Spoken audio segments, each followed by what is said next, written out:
we go. We are back in the recording studio in Sussex by the Sea in Brighton. And for episode 16, we're going to get back to business with some very, very special guests. They've braved the M1, they've braved the M25. Apparently, they made a cheeky stop at Cobham Services. But they arrived like their deliveries on time, in full. Today for episode 16, we've got two guests. And we've got Jack the Lad O'Connell in the studio with me and Charlie. Ian Church from Buttles, Hannah Brunton from Buttles. Welcome to the Foyne Jones Show. Ian, you're a podcast veteran. Hannah, is this your first podcast with me? Is it your first podcast? It's my first one. Ah, there you go. So, welcome to the show. Was the journey down okay? Yeah, journey down was great. Thank you very much. Relatively early start, but no issues this morning. Yeah, it's great to be back. Good to see you again, Peter, Jack, and... my understanding is I get a football on the back of this. Is that right? This is my hat trick. There is a Jones Digital hat trick ball. I mean, I'm not going to say we championed the idea. We did borrow it from Soccer AM. We did borrow it from Soccer AM. But there are, courtesy of Jack O'Connell, Jones Digital footballs they are in circulation. You can see one. I'm modelling the brand today. For the people not watching on YouTube, I am modelling the sign apart from the magenta. Ian, can we just wave at that camera and say hello to Mum, please? Because she's one of my biggest fans. Hello, Mother. I will be showing you this in due course. So, yes, enjoy. And just to let you know, Ian's mum, that's Ian's boss sitting to the right. Hannah runs the show. Another boss. Yeah, another boss. And really, we should have had Holly Louise Spring here, Jack, because basically me and Ian could have left and gone to the beach, and they could have just put the world to rights and said how it all works. Absolutely. Yeah, absolutely. Right. Today we've got a lot to talk about. We're going to get to know Ian and Hannah as people, and we're going to bring Jack the Lad O'Connell into the show because he's going to share his journey at Foyne Jones, and it begun visiting a client. It begun visiting someone in those dark days of the first lockdown. And that person was Ian Church. So we're gonna reflect on that. I don't know whether that was a blessing or a curse at the start of his career, Ian. Actually, you've thrown me a bit of a curveball there because I didn't realise that this element was going out in the podcast. So I'm not sure if I had a positive or quite what effect I've had on your career to date, Jack. But positive, of course. I guess the upside is you're still here, which is good news. We must have done something right. Absolutely. On that first. I do recall it. You came up to see us up in St Albans, and it was literally, I think, your first week, wasn't it? I think it was, yeah. I know. Quite right in the deep end. Quite literally. In the lines then. And I hadn't seen Peter in person for about... years and years. I think, dare I say it, 20-ish years probably. It's 15 plus, definitely. Yeah. So, So I was seeing the newbie and the veteran. I know. Exactly. And he also got to meet my mum on the way up as well. So it was. Now that was. Again, this is completely irrelevant to most people, but the listeners want to hear this stuff. They want to see the human side. So we were setting my mum up on Skype and Foyne Jones video so she could talk to us during the lockdown.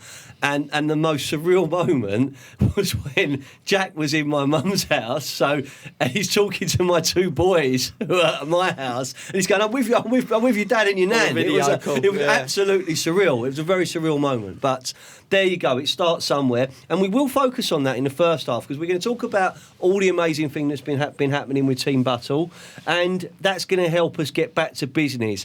Second half of the show, we'll talk about your football team. We'll talk about your rugby team. We'll talk a little bit about my football team, Ian, because we're doing well at the moment. So I like to talk about it. Yeah, I understand. I like to bring it to life. Yeah. And we're going to have a closing message.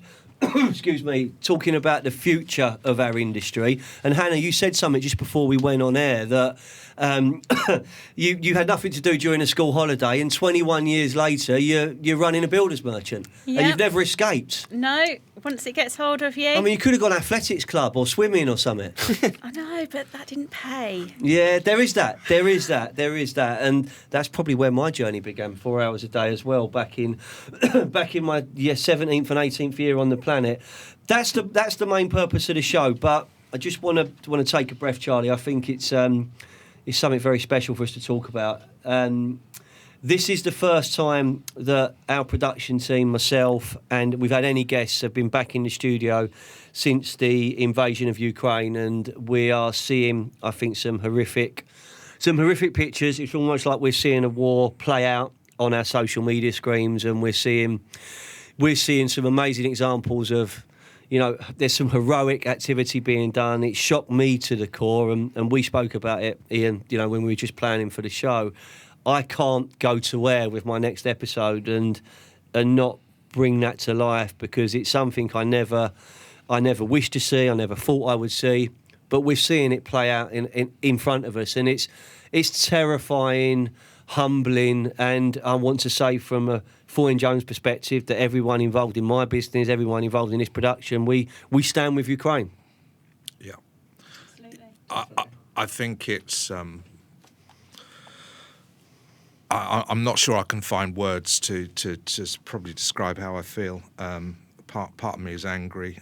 Part of me is obviously extremely sad, and I think there's a huge amount of frustration as well. I hadn't quite realised. I mean, I have been to Russia personally. I've never actually been to Ukraine, but it's literally, I believe, 2.5 hours flying time from Heathrow. We've all seen the footage on TV or social media, and it is simply heartbreaking. And my own personal view, for what it's worth, is it's totally unnecessary and it's unjust.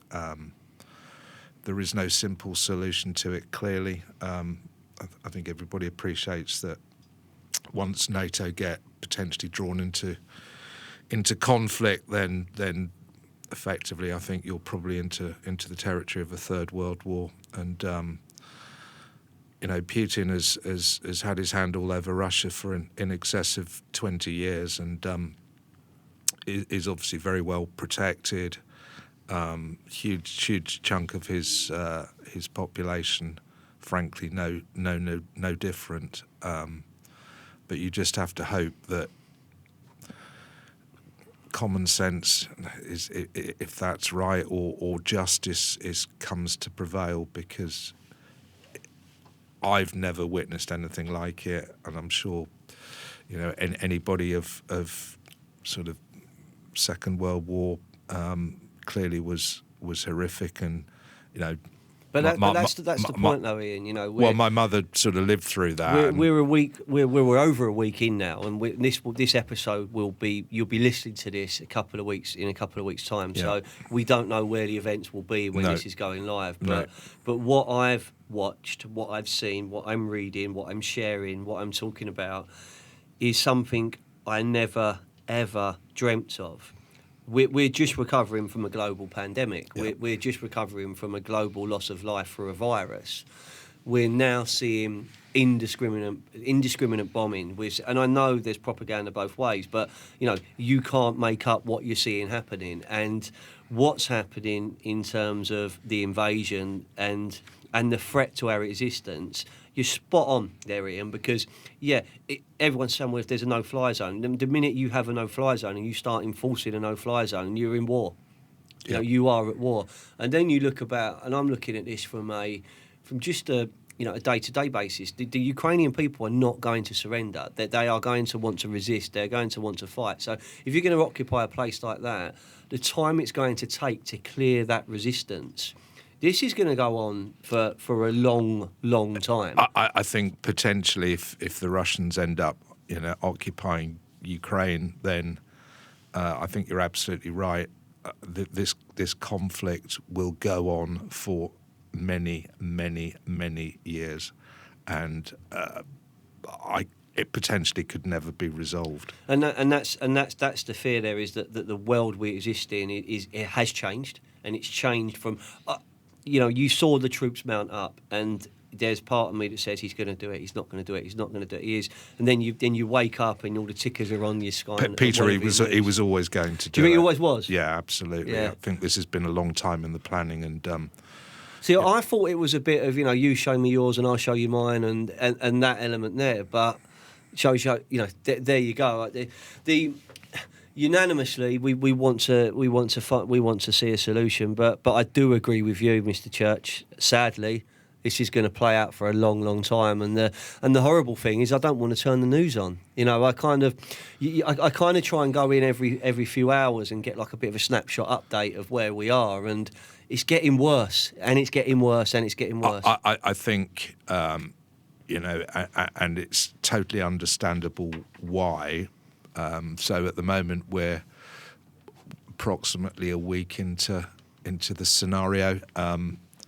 It's obviously been building up for some period of time, so it's first and foremost, and as you say, it might well be the last thing you hear about before you go to sleep, and then when you wake up, switch on the TV, radio, whichever sort of news media you align to, and you sort of find out what's happened overnight. I think for me, it's at what point you actually start to personally switch off from what's happening there, because ultimately, everybody's attention span, has some sort of limitation. I mean, Crimea, what was that? Back in 2014, I think, was annexed. In all of our consciences, did we all think about it for the last 8 years? I certainly didn't. Clearly, it's first and foremost again now, but actually in 3 months' time, will we just accept it for what it is? And I'm not saying that's right, but yeah, everything has a shelf life, doesn't it? And that's also the point. This whole series is themed back to business, and we're talking about how the builders merchant industry has bounced back from the pandemic, and we are well into a new normal, and there is such a resurgence in terms of positivity and optimism. So for the first 15 episodes, we've been buzzing. We've been talking about our partnership with mental health charity.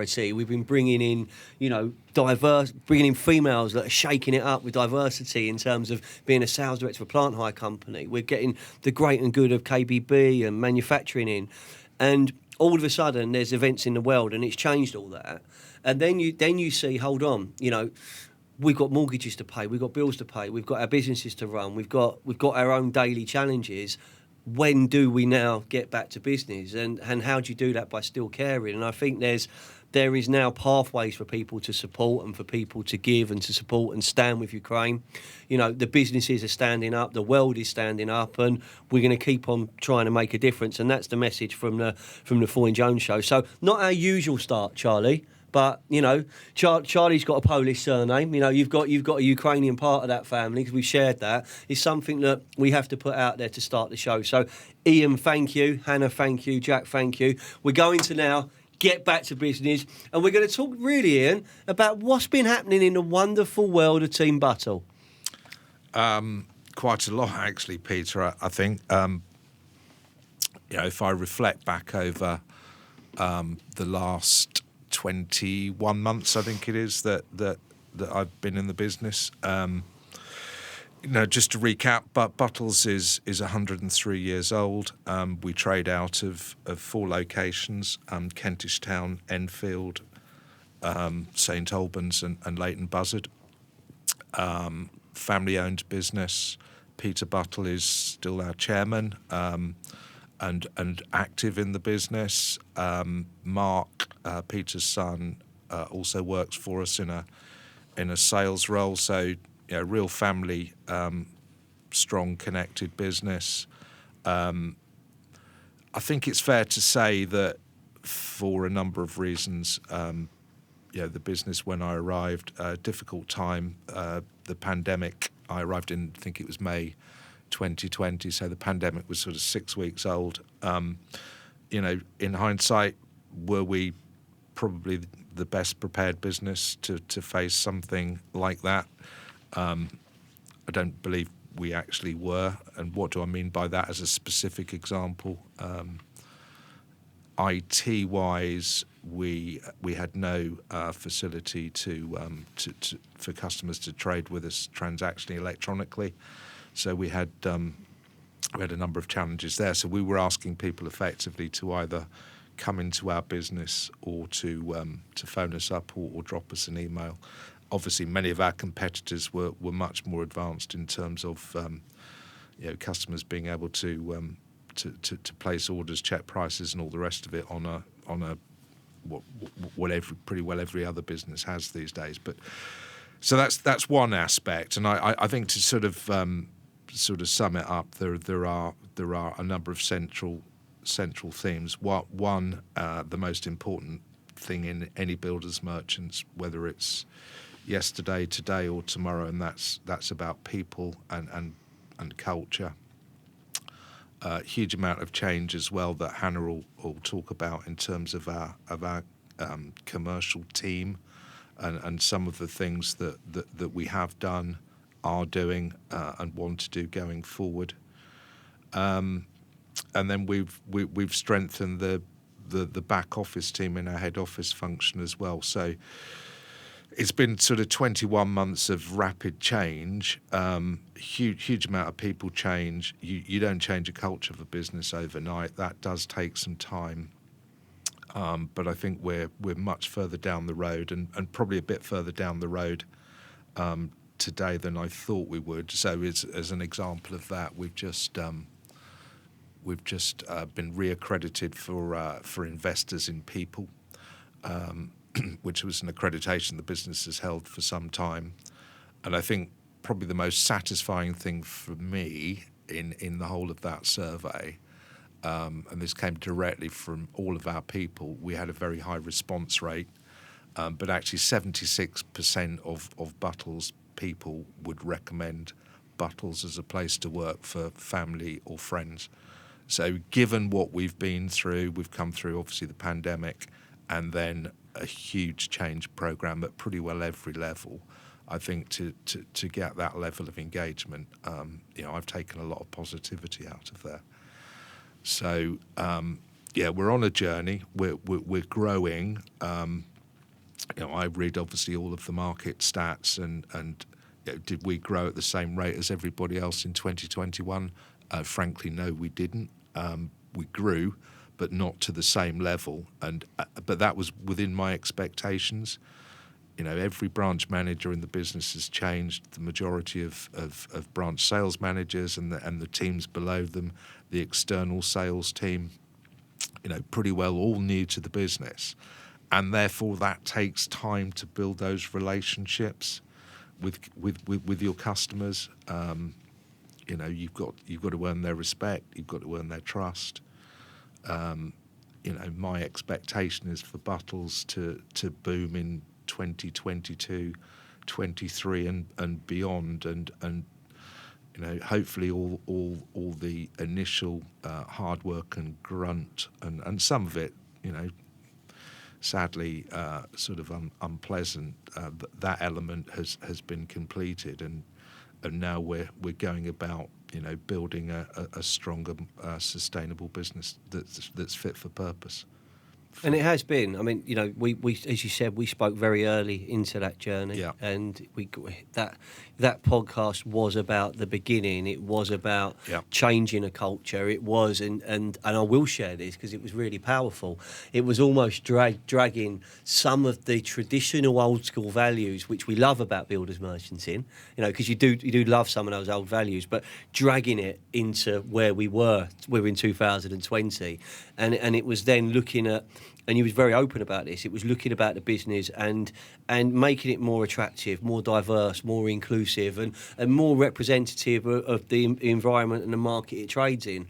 That's part of the journey. What I've noticed from the outside looking in and the inside looking out, because I've been in both camps in various different projects, is what you have, and we'll get Hannah to talk about this, but what you have been able to establish is a team culture. There is a team. There is a togetherness. There is a coming together, which is it's visible. It must be visible to your suppliers, your customers, everyone you're coming into contact with, because there's an identity there now. Isn't there? I think that's absolutely right, and I know Hannah's got a number of examples. That third parties have passed comment. I think. As I said before, building a culture, you don't do that in 5 minutes. It is over a period of time. But what do we want to be, and what do I think we're on the road to being? I think I like to think, and the recent survey of our people would suggest that we've got most of it right, if not all of it right. We're an open business. We can be straight with each other. We can be honest with each other. If we don't get it right, then I'll say something on that as well, which I think is often overlooked, and it sometimes with the corporate businesses, and I don't think it's said enough. I think you as a leadership team, as a management team, you have fun with each other as well. Yeah, there's a togetherness which I think's really fucking important in today's world, because you're spending a lot of time with each other. If you're doing that in an environment which doesn't embrace creativity, it doesn't give you the chance to have fun and make people feel good. How are you gonna do stuff? Yeah, and I've always said we all spend a huge amount of time at work. You don't actually have to like everybody, do you? But I think it definitely helps. We put up with you, Ian. That's all it is. And we've known. Hannah's laughing. Look, she's laughing. She's off camera. Look, she's laughing. And that works both ways, Peter. But listen. The haters are going to hate Ian. You just got to roll with it. Absolutely. And I believe we're starting to evolve a team culture. Yeah, and I think it would be great to have done more, probably socially. We've not been allowed to for obvious reasons, but we've got a few things up our sleeve. It's nice to go and enjoy some downtime with people outside of the normal working environment.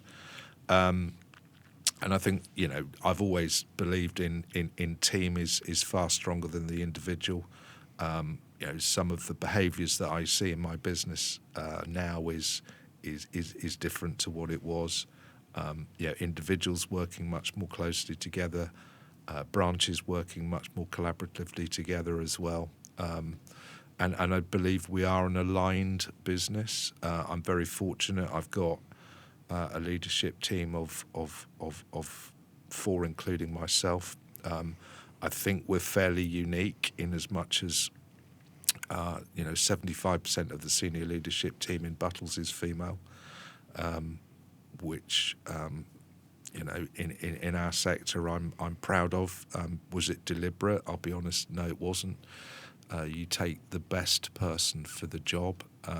Fran has been with us for about 4 years in our HR function. Hannah's obviously joined the business subsequently, and as has Chris Cates as well. And I'm very fortunate that I've got 3 excellent people around me, and I've also got 4 now high-quality branch managers.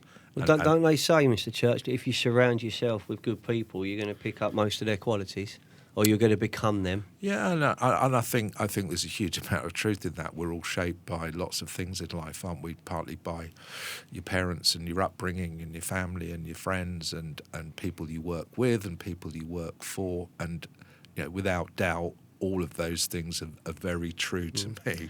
They really are, and I think from a listener's perspective, and I say this all the time. Yeah, people will see me as Foyne Jones. They'll see me as the host of the podcast, but they don't see what goes on to making our recruitment, making the magic happen in recruitment. Yeah. The hard work that Jack and his team do to arrive at a point when someone's interested, and even with this podcast, without the talent of that guy, producer Charlie, who's hiding behind the camera, but he's becoming more and more the face of Jones Digital. But without talented people coming in and Holly and Rico now, the business evolves, and you look at it, and I think that one of the things I'm proud of is that we can work and sit alongside and partner with different businesses and be able to see the progress they've made.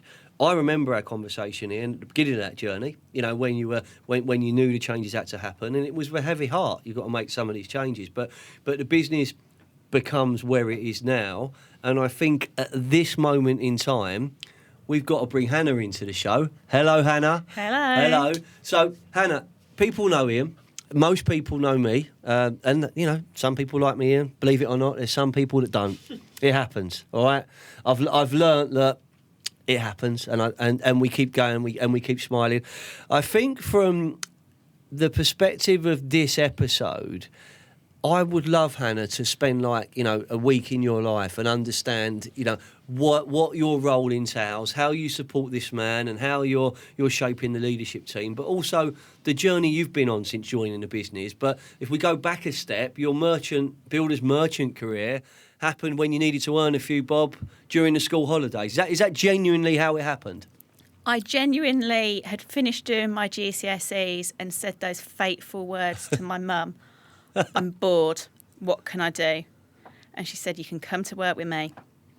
And that is when it started. I did 8 weeks between my GCSEs and A-levels, working at Travis Perkins. And the day after I finished my last A-level exam, I went back.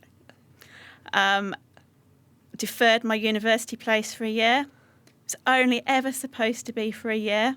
There you go. And somebody, very wise man, said to me, it's the only reason you're going to leave because you want a degree. I said, yep. And Mr. Mescal, who was the MD of the Midland region at the time, said, Hannah, we'll pay for it.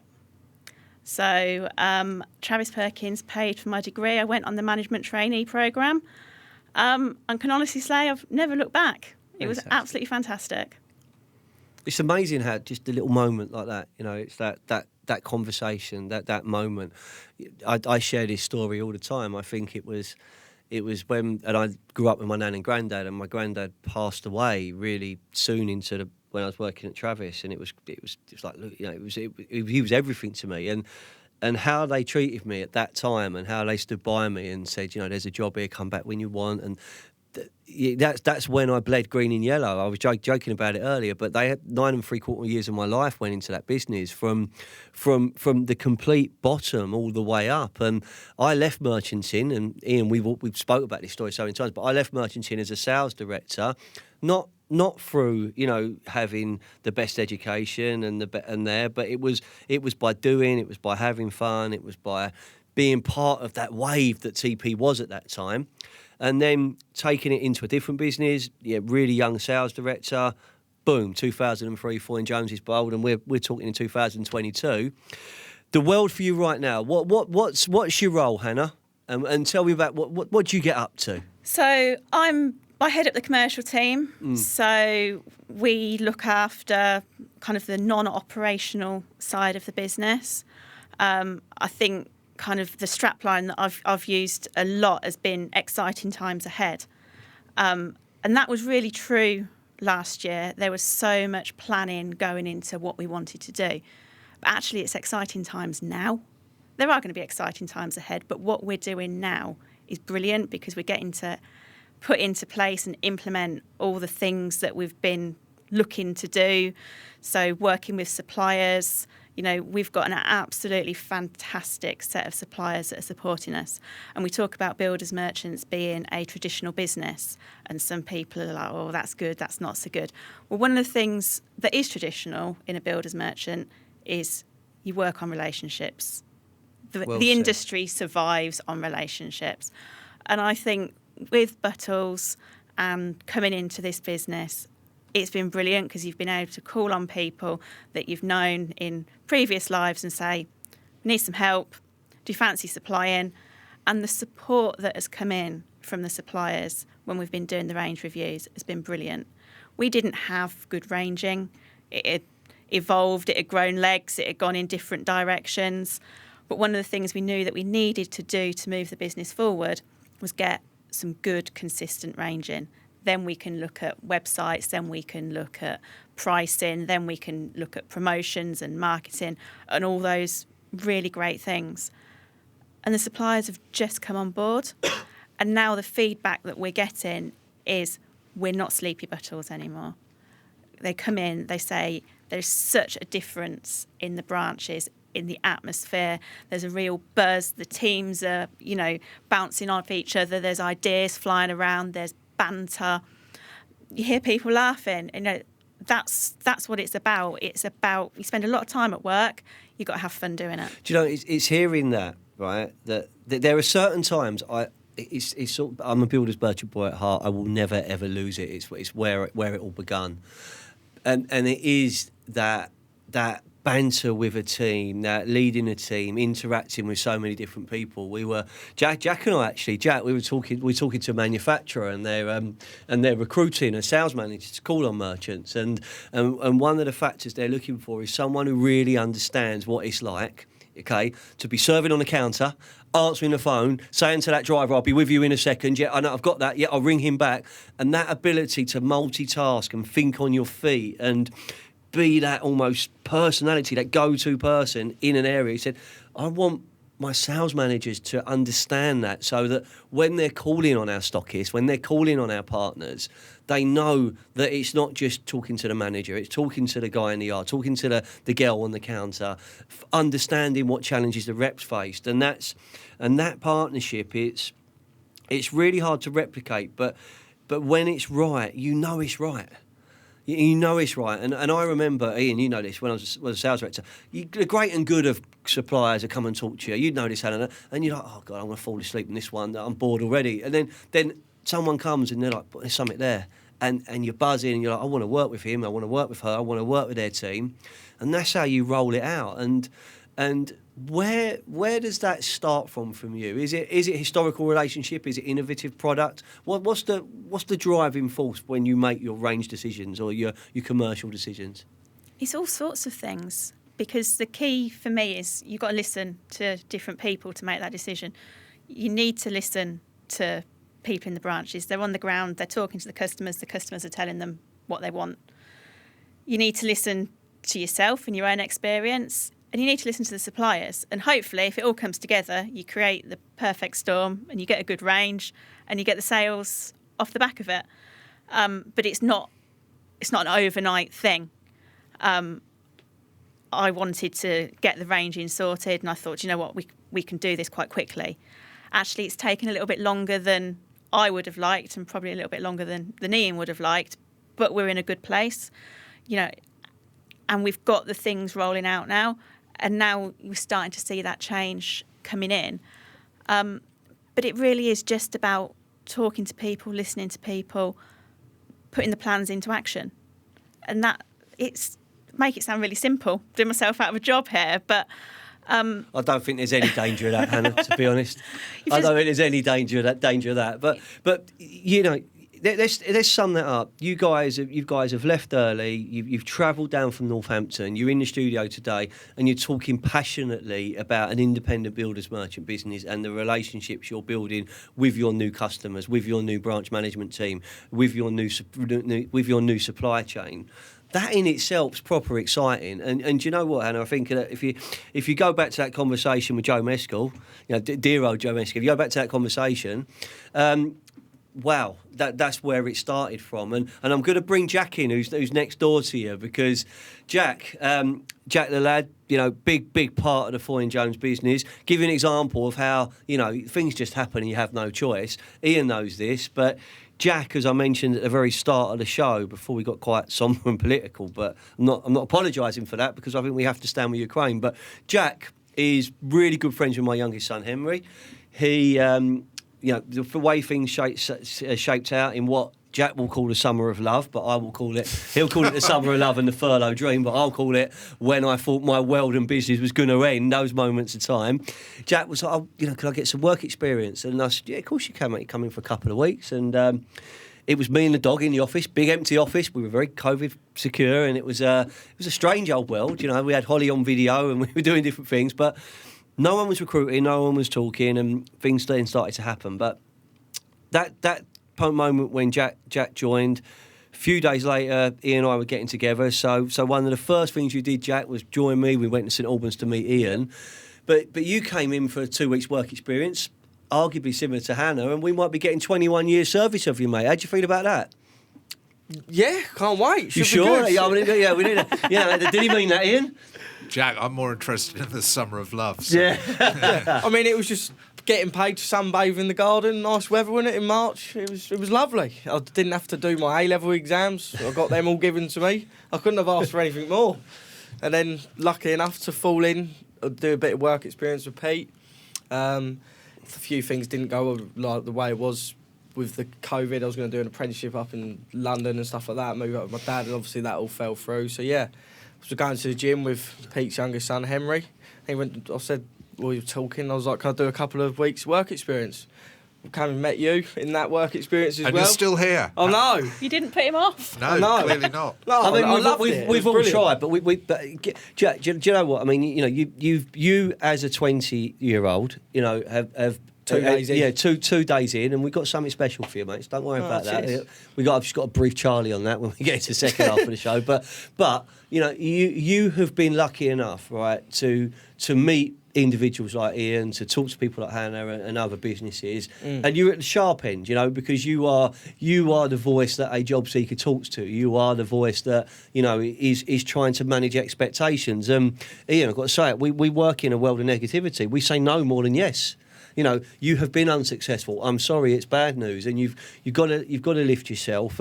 We were joking earlier about the time you start work, and you know, it's late for me and Ian because we're builders merchants. But actually, coming out to work later in the evening, that sort of witching hour between 5 and 7 o'clock, you have more conversations than you would do during the working day. Yeah. But I honestly believe that as a 18-year-old as you was, a 19-year-old, and as a 2-day-in 20-year-old, you've got some amazing potential. You're a great lad, but you've also experienced builders merchant recruitment. So give Ian and Hannah a little take on how that's been for you, mate. You had fun. You've had highs and lows, haven't you? It's been brilliant, yeah, highs and lows like anything. But I mean, even it's just sort of been in that environment anyway. My stepdad's a roofer, so you know, I was always working with him since 14, 15, and when he'd go to, you know, the local merchants and stuff like that, you know how it is and who you're dealing with. And I think I've always had, you know, like you said earlier, communication and stuff like that. Just get on with those likes of people, I think. And no, it's been really, really good. Working on loads of different projects, working with different clients as well, like yourselves, on a few projects not so long ago, and I've just really enjoyed it. The good news is Ian and Hannah are not escaping, Jack. We're taking them out afterwards, so we'll find out all about their plans for the future, which they can talk about on air and off air. But Hannah, it sounds like from your perspective, I mean, you could just see the passion in Jack there. I just love listening to it. I'm just nodding away, thinking if I could bottle that energy and bottle that. It's what we need. You know, it's what we need. We need a younger generation coming through. And in the second half of the show, we're going to talk about that. But could we talk about, from a Battles perspective, Ian, anything else you want to talk about on that journey that we can get into the first half of the show before we wrap up? And thank you, Hannah. Yeah, I think, as I said, we're on a journey, Peter, and you know, Jack's not available for that journey. No, you know, Jack, I see, as I'm pretty sure you do, you see something of yourself in some wonderful young people that you do come across, and you know, we've got a number of those within our own organisation. But you know, as I said before, we're on a journey. You know, will we ever get to the end? I'm not sure you ever get to the end on a journey like the one we're on. Progress today is pretty well where I'd expected us to be. But I would sort of add to what Hannah said in terms of actually, you know, what gets me up, what keeps me excited, what gets me motivated still, having been in the industry for a long time, is this has the makings and is starting to show signs of delivering the potential that it has, because actually it's a really special little business. Fantastic. What a brilliant first half of the show. We're going to take a quick break now. When we come back, we are going to be talking about the next generation of builders merchants. We'll talk about Northampton Town and Fulham Football Club, and maybe throw a bit of the egg chasing in here. And I know you're a bigger rugby fan than football fan, so we got the 5 nations, 6 nations. Is it 7 nations? What is it? 6 nations? 6 at the moment. We've got the 6 nations underway, so I know you're going to bring that to life. So we'll do a bit of football and sport and catch up, and then we're going to have a closing message, which is, I think we're going to talk mental health, because we're going to talk about my charity and the brilliant work you're doing in your charity, especially that photo of you all in the ring. That was that was the power of social media. And we're going to have a little bit of fun and celebrating Jack's birthday. But thank you very much for driving down today. Hannah, you are a fantastic ambassador for brand Battles, for Team Battles. You come over brilliantly. If I was a supplier, I'd want to be part of this journey. Mr. Church, always a pleasure. We'll see you after the break. Thank you.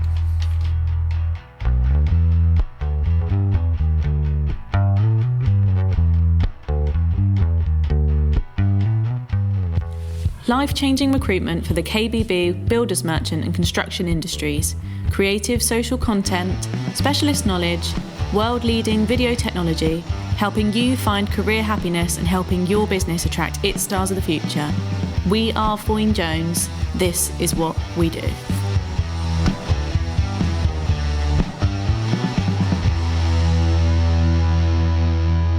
Welcome back to the show. So, Jax, breaking news for you, mate. It was your 20th birthday a couple of days ago. We're not going to embarrass you by singing happy birthday. Producer Charlie says we're better than that.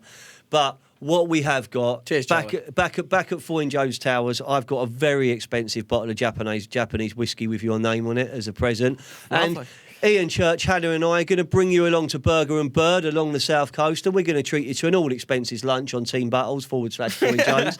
Looking forward to it. Ian nearly passed out. And I've got to say, you've been a brilliant addition to our business. You're a brilliant part of Team Foyne Jones, and the work you do with companies like this has been recognised. You're making a difference. Long may it continue, mate, all right? Well Definitely, done. thank you. Well done, Jack.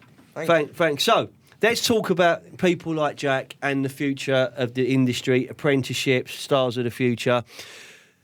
How do you think the merchant industry right now is looking to the next generation, Hannah? What career opportunities are there for a female school leaver, a female uni leaver? What message can we be giving out to our listeners about the next generation? I think people just need to see builders merchants as another employer and not almost segment them as, or they're a builders merchants, they're a closed shop. They're all businesses, and you've got the same opportunities within builders merchants working in different departments as you have working in Marks and Spencer's. There's a shop floor that you can work on. There's a warehouse that you can work in. There's a HR department that you can work in. But why is it then? Why is it that there's and other brands are available, you know, but if you've got your Marks and Sparks and your John Lewis's, you know, and I know this because we look at the stats and we look at research, they are more attractive to the school leaver than a builder's merchant business. That's something which I hate. I hate it so much, but it's almost like there's all these best kept secrets, isn't there? How can we change that? I think we need to be more visible. And I think there's a lot that the merchant industry is doing. So both Ian and I are BMF ambassadors. So there's opportunities for us to go to. We've had a couple of them in the studio this series. We've had Bart Murphy. Yep. Apparently has the best teeth ever seen on the Foyne Jones show. Well, that doesn't surprise me, Bart. And Jamie Pearce, and you know, Yeah. but both young BMF ambassadors, Yeah. you know, who are championing that cause. And I agree 1,000,000% with what you said there, Hannah. Is that actually, if you showcase the pathways, there is some exciting career opportunities there. And there are so many different paths that you can go down within a builder's merchant. I think people think builder's merchant, I've got to go and work in the yard, trade counter, office supervisor, assistant manager, branch manager, regional director. That's one path within a builder's merchant. But there's also the central function path as well. And I think that's the bit that people don't realise exists as well. You know, you can do your apprenticeships within those central function roles as well as on the shop floor. I think the one thing that I would say to anybody wanting to work in any department as a builder's merchant is just make sure you experience the shop floor side of it. Because you get into the business, you understand the business there. If you understand what happens when a big hairy-ass builder walks in and talks to you and asks for a bag of dust and you're thinking, what's a bag of dust? And someone says, bag of cement. You understand it. And it's any job you do, if you understand the grassroots of the business. But I've been that You'll do person. it. Right? I've been that person on the counter when I've been asked for something and I have absolutely no idea what I was being asked for. They might have been talking Chinese. I had no idea what I was being asked, and it's that horrible moment when you're going, right, okay, I'm going to be all right. I can boss this. I can do it. Actually, that stayed with me all my career at whatever I've done. It's there's always someone you can ask. There's a support mechanism there, but that's powerful, Ian, isn't it? You know, from a central function to actually understand the pressures of a driver, understand the pressures of someone in the yard. That's powerful.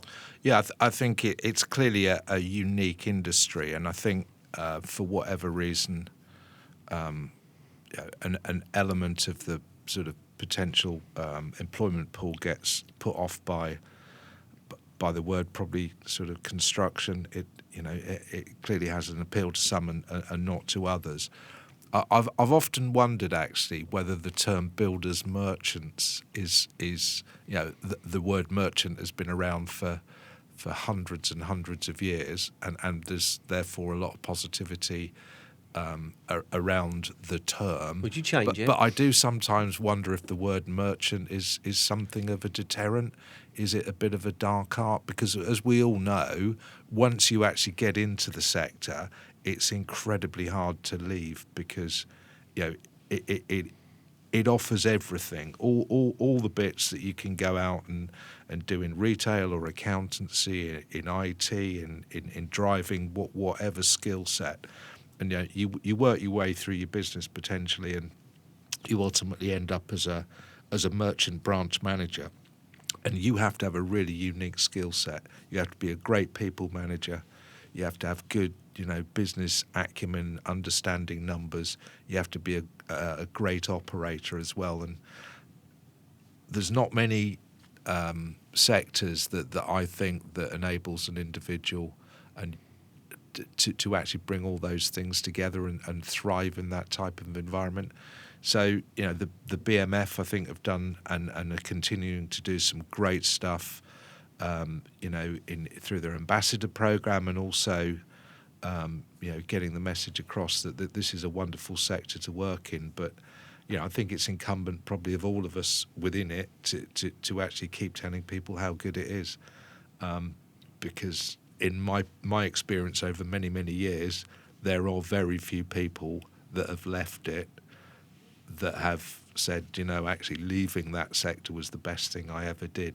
But I've met many, many others. We're going to with be the opposite view. Charlie and I through Jones Digital. We're doing some work with the BIKBBI, the British Institute of Kitchen, Bedroom, and Bathroom Installers, and again, that's very much on the skills crisis and the lack of installers, lack of fitters, and it is trying to inspire a new generation of apprenticeships, and they're doing some amazing work. But we're also trying to bring diversity, inclusiveness into it. And part of what we're doing is actually going to be a mini podcast series where we're going to get their Apprentice of the Year in. We're getting some different examples. We're following a female apprentice plumber around, don't we, Charlie? We're following her around for the day just to kind of see what that career looks like and showcasing the journeys.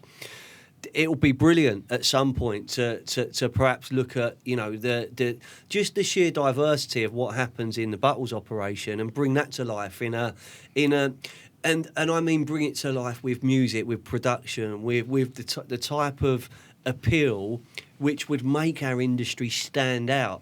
Let's take our ties off. Let's actually show people what it could look like. That you could be on a board, and we got to go back to this. We could go on a board, a leadership team on a board, 75% female. Tell me another sector that's got that. I don't know. We see everything about it. There's so much to celebrate that I think collectively, the right people in front of the right audience can inspire change and give us our next generation, because that's what terrifies me. Where is the next assistant manager who's going to become your branch manager? Where's your next Jack O'Connell? Where's your next Hannah? I'm replaceable, Ian, so I don't throw myself into it. But do you see what I mean? It's where's that energy? But it's breaking down the stereotype, and the stereotype that might not be so much now, but certainly when I was at school, there was a stereotype about going to university. If you wanted to get on, you wanted to have a good job, you wanted to earn the money, you went to university. The skilled trades, which we all call on, were what the thick kids did. And that is so untrue. You don't need to have a university degree to get on in life. You need one if you want to be a brain surgeon, I get that. But actually, hard work and determination will take you through pretty much any career you want to do. And it's breaking down that stigma that at school you want to go to university, Well, some of the best business people I know are builders. and plumbers. All day long. All day long. And do you know what? That what you said there, Hannah, takes me back to our first podcast here, and that hard work, having fun, determination can get you somewhere, and it's making a difference with Team Buttle. And, Absolutely. and you know, we're fastly running out of time. Producer Charlie's sending me Morse code messages. Producer Charlie's sending me Morse code messages. All right, so we've got to try and stay on script. But I want to highlight something, because last episode we had a brilliant guest sitting in that chair, John Tutty, the founder of mental health charity Balls for Brains. They're a local Eastbourne-based charity addressing mental health through rugby and sport and inclusiveness. Ian, you're working with your mate Frank Bruno and the Frank Bruno Foundation. Love the photo of all of you in the ring. That must be really amazing what you're doing, because you're spreading a powerful message and raising funds as well. Do you want to just tell us about that quickly? Yeah, very quickly. Through a sort of mutual contact, the opportunity presented itself for Buttles to align itself to the Frank Bruno Foundation. We didn't at the time have a recognised charitable partner. It's a path that I've personally trodden down before, and the timing was so right for Buttles. And I think, given the fact that it's linked to our collective well-being and the challenges around mental health, actually it was just a really perfect fit. So it's relatively early doors in our relationship. We're going to raise a few pounds to sort of help their cause and help their reach. They've got very bold ambitions to open more centres across the UK, but it's also given us the opportunity for our entire team within Buttles to actually go and spend a day up at the centre. And I see you in the ring. Yeah, but this is genuinely something that it's not for management. This is for the entire Buttles team. That's amazing. Because we, along with many other organisations now in the sector, realise that actually, people's own personal mental health and well-being, there is frankly nothing more important. So for us, it's a brilliant cause, and I've said it before, but I think Frank himself is, I call him a national treasure, and he's a great fit. Lives locally to us in Leighton Buzzard, and we're delighted to be working with them. My nan's sister, my Aunt Violet, used to serve him his dinner at school. Really? Yeah, I mean, he might remember. Ask him if he remembers Auntie Violet when you next see him. But that's genuinely true. And you know the history there. But absolutely.